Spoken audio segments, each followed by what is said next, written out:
Então, estou enrolando bem vocês? Não. Tá todo mundo ficando cansado ou não? Ainda não. Quando cansar, a gente chama o coral aí e descansa um pouco, né? Quando cansar, vocês falam, não é assim? O coral volta ainda? Volta, né? Ah, ainda bem. Uf, eu peguei só no finalzinho, meu Deus do céu.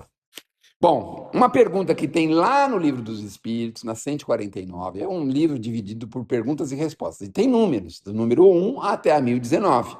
Na número 1, tem lá o que é Deus, depois vai desenvolvendo, né? Causa primária de todas as coisas. Aí tem a pergunta 625, quem pode servir de guia e modelo para a humanidade, que é Jesus. Então, o Kardec fez uma série de perguntas muito interessantes. E as pessoas que não conhecem, às vezes arriscam dizer assim: ah, você foi na casa espírita, mas doutrina espírita não é uma doutrina do Cristo. É claro que é. O Kardec deixou bem claro para a gente que o guia e modelo para o espírita é Jesus. Deixou claro isso para a gente.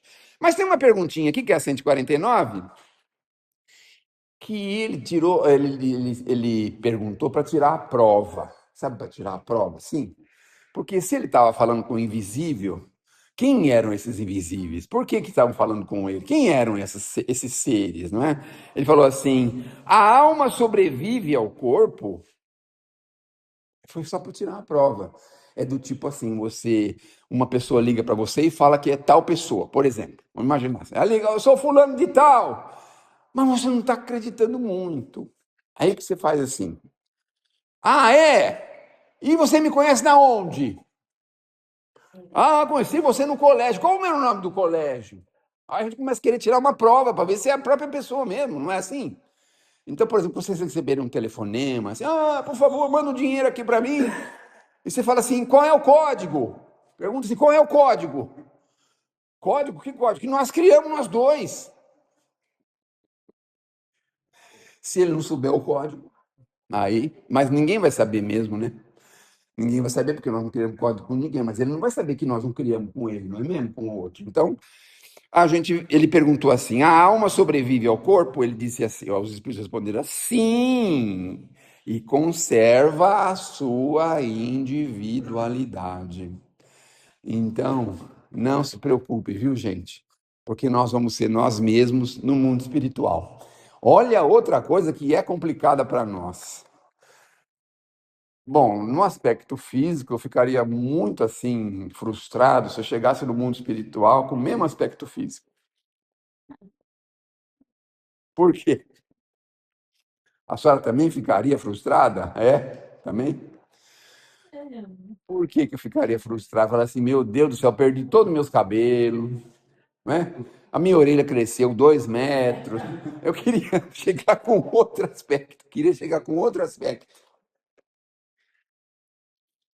Eu acho que os espíritos vão falar assim, ô Sandra, nunca mais chama esse moço aí. Pelo amor de Deus, a gente não conseguiu fazer o trabalho nenhum aqui por causa dele, culpa dele, né? Mas nós seremos nós mesmos do outro lado da vida. Vamos continuar sendo. Então não adianta achar que a gente vai virar santinho depois que falece, que morreu. Ah, normalmente é assim, não é? Nas homenagens pós-mortem, ah, ele era tão bonzinho, ah, que lindo, ah, maravilhoso, era tão bondoso, tão caridoso, tão fraterno, tão amoroso. Não adianta, porque nós vamos continuar sendo quem nós efetivamente somos. Pode ser que a gente tenha uma espécie de chamamento maior que nos leve a, assim, primeiro se arrepender do que a gente era, depois em se esforçar bastante para mudar a nossa forma de ser, para ser uma pessoa melhor, porque a gente vai ver os prós e os contras e ter sido quem nós fomos. A gente vai saber disso. Aí pode ser que a gente possa, assim, já começar a melhorar um pouquinho. Mas normalmente nós vamos ser exatamente quem nós somos. Nós não vai mudar, não vai ter uma mudança assim radical, assim, não é? Se você era corintiano, não, né, não posso falar, né? É melhor ir com mais calma, né? Não é porque você passou para o mundo espiritual que você vai mudar o time, não é mesmo?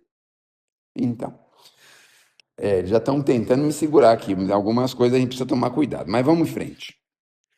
Eles perguntam, o Kardec pergunta assim, de novo: o que é a alma depois da morte? Um espírito. Olha como eles respondem, facinho. Porque eles estão no mundo espiritual, é fácil responder. Aquilo que nós estamos vivendo, que nós somos, que nós estamos sabendo que é, eles responderam com facilidade.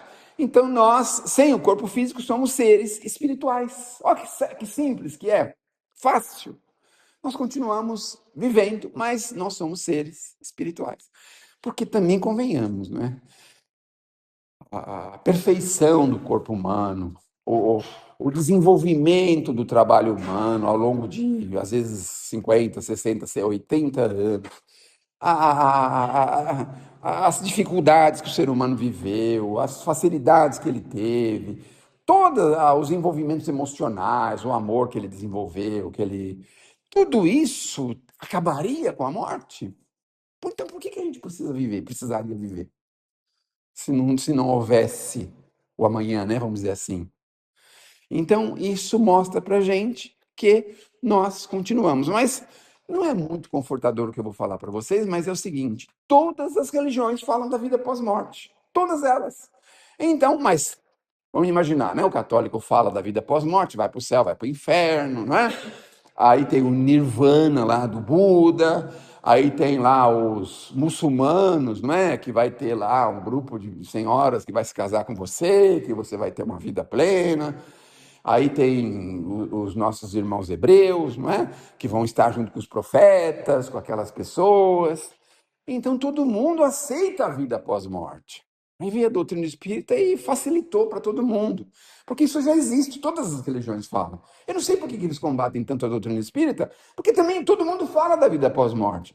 Mas a diferença da doutrina espírita para as outras religiões é que a doutrina espírita explica para a gente o que a gente vai encontrar lá. Então, o que a gente vai encontrar lá é o seguinte: não vai ser diferente do que você já tem aqui. Não é diferente. Vou dar um exemplo para a gente entender. A gente tem aqui uma vida, sei lá, uma vida torta aqui na Terra. Aí a gente sofre um acidente e tal, desencarna, tudo bem. Vai para o hospital espiritual, fica lá e daqui a pouco a gente se sente bem e pensa assim: não precisa ficar mais no hospital. Para onde normalmente a gente voltaria se estivesse aqui na Terra? 80% dos espíritos que desencarnam voltam para onde? Casa. E aí leva um tempinho para ele poder entender que por que as pessoas não estão escutando ele, por que ele fala e ninguém fala nada. Vai demorar um tempo para ele compreender que ele não está mais no corpo físico. Aí, se ele, sei lá, reflexionar um pouquinho, se ele pedir alguma ajuda, se ele se sentir fragilizado, ele pode receber uma orientação e ser encaminhado para outras possibilidades, ou receber a ajuda de outros companheiros, que eram companheiros dele mesmo, familiares dele, que vão dizer assim: não, agora a gente vai para nossa casa, pode ficar tranquilo, essa casa aqui agora eles vão tomar conta direitinho, pode ficar tranquilo.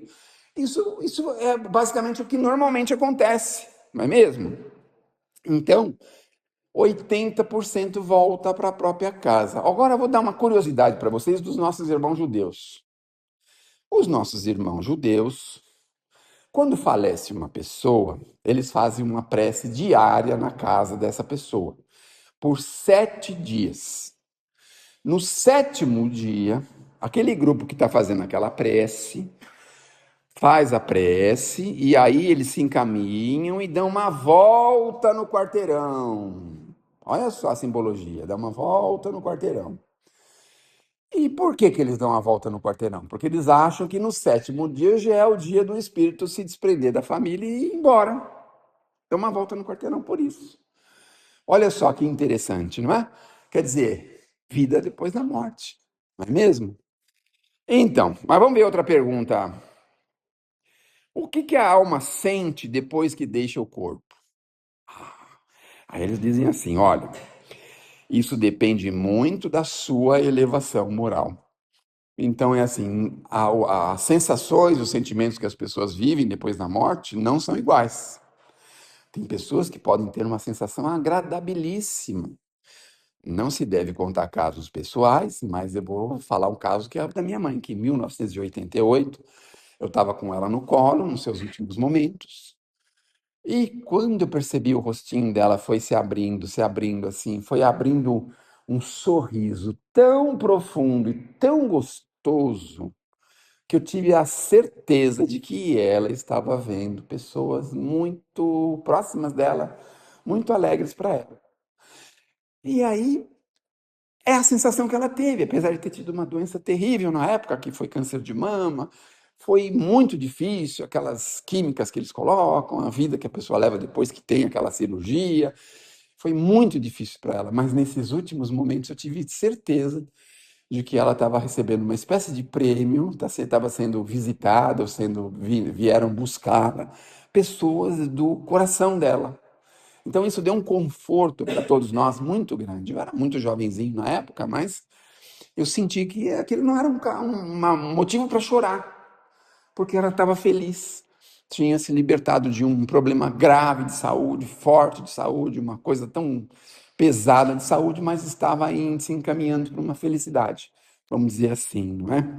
Então isso depende. Se as pessoas viveram uma vida turbulenta, difícil, maldosa, por assim dizer, obviamente a sensação é outra.